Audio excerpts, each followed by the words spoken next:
High বন্ধুরা, সবাই কেমন আছো? আবারও একটা নতুন ভিডিও নিয়ে চলে এসেছি। আজকে দেখতেই পাচ্ছ ঘুগনি বানাবো একদম কিন্তু দোকানের স্টাইলে, ঠিক আছে? তো প্রথমে তার জন্য কি করতে হবে, ঘুগনিটার জন্য মটরটাকে কিন্তু তোমাদেরকে 4 থেকে 6 ঘন্টা ভিজিয়ে রাখতে হবে। তারপরে আমি যে স্টাইলটাই করছি সেটা হচ্ছে এইভাবে আলুগুলো তোমরা গোটা বা হাফ করে সেদ্ধ করে নেবে মটরের সাথে, তার সাথে অল্প জল, নুন, হলুদ দিয়ে তোমরা 2টো সিটি দিয়ে দেবে, ঠিক আছে, প্রেশার কুকারে।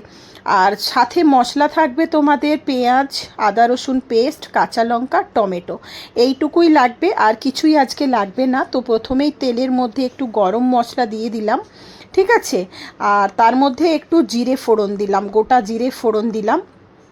তো এটা দেওয়ার পরে এর মধ্যে কুচি করা যে পেঁয়াজগুলো আছে সেই কুচি করা পেঁয়াজগুলো আমি দিয়ে দিচ্ছি। এই কুচি করা পেঁয়াজগুলো দিয়ে দেওয়ার পরে এটা একটু লাল হয়ে ভাজা হয়ে যাবে।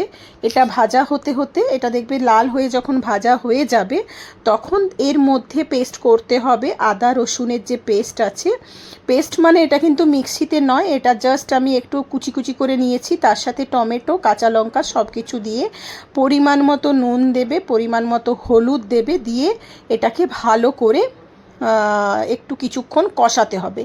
আর তার সাথে দিয়েছিলাম আমি ধনে গুঁড়ো, তোমরা যদি চাও জিরে গুঁড়ো আর কাশ্মীরি গুঁড়ো লঙ্কা সব কিছু দিয়ে এটাকে ভালো করে কষিয়ে নিতে হবে, যাতে এর থেকে কোনো রকম কোনো কাঁচা গন্ধ না বেরোয়। তো এটা দেখো একদম কষানো হয়ে গেছে। তেল যখন একদম ছেড়ে দেবে তখন তোমরা কি করবে, এর মধ্যে আলুটা দিয়ে দেবে। এই যে আলুটা সেদ্ধ করেছিলাম সেই আলুটাকে ভালো করে কিন্তু আমি একদম পেস্টের মতো করে দেখো মশলার সাথে দিয়ে দিচ্ছি। এতে কি ব্যাপারটা হবে বলো তো, গ্রেভি গ্রেভি ব্যাপারটা হবে তোমার ঘুগনিটা। আর তার সাথে দেখো এই যে সেদ্ধ করা যে জল ছিল তার মধ্যে মটর, এটা ভালো করে দিয়ে দিলাম। পুরোটা সেদ্ধ হয়ে গেছে, একদম মটরগুলো কিন্তু গোটা গোটা আছে, একটুও তোমার ভেঙে যায়নি বা ঘাঁটা হয়ে যায়নি। তো এইভাবে তোমরা যদি ঘুগনিটা বানাও, একদম দোকানের যে সমস্ত দোকানে যে ঘুগনিগুলো হয় পুরো সেই রকম স্টাইলে ঘুগনিটা হবে, খেতেও কিন্তু খুব ভালো লাগে। মানে দোকানের স্টাইলের যে ঘুগনিটা হয় সেটা দেখবে একদম আলাদা রকম, আর খেতেও দারুণ লাগে। এই হচ্ছে আজকের ঘুগনি রেসিপি। দেখতেই পাচ্ছ একদম পুরো রেডি হয়ে গেছে আমাদের। আর রাতে ছিল আমাদের ঘুগনি, তার সাথে কিন্তু লুচি ছিল। তো আগেই তোমাদের সাথে শেয়ার করেছিলাম, আজকে ঘুগনিটা শেয়ার করলাম। যদি তোমাদের ভালো লাগে অবশ্যই কিন্তু তোমরা ফলো করতে ভুলো না।